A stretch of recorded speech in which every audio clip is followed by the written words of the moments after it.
Good morning. ഇന്നത്തെ Bible quiz ഉൽപ്പത്തി പുസ്തകത്തിൽ നിന്നാവുന്നു. 2 ചോദ്യങ്ങളാണ് ചോദിക്കുന്നത്. കഴിഞ്ഞ പ്രാവശ്യത്തെ ചോദ്യവും അതിൻ്റെ ഉത്തരവും നമുക്ക് നോക്കാം. ദൈവത്തോടും മനുഷ്യനോടും മല്ല് പിടിച്ച് ജയിച്ചവൻ എന്ന് വിശേഷിപ്പിക്കുന്നത് ആരെയാണ്? യാക്കോബിനെ ആവുന്നു. രണ്ടാമത്തെ ചോദ്യം, ഞാൻ ദൈവത്തെ മുഖാമുഖമായി കണ്ടിട്ടും എനിക്ക് ജീവഹാനി വന്നില്ല എന്ന് പറഞ്ഞത് ആര്? അതും യാക്കോബ് ആകുന്നു.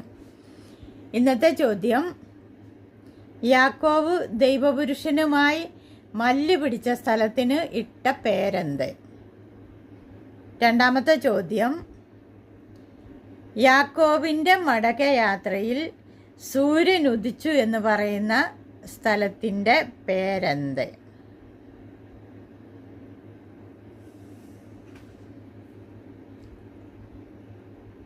ഉത്തരം മെസ്സേജ് ചെയ്യണേ. എൻ്റെ ചാനൽ ലൈക്ക് ചെയ്യാനും ഷെയർ ചെയ്യാനും സബ്സ്ക്രൈബ് ചെയ്യാനും മറക്കല്ലേ. Okay, by.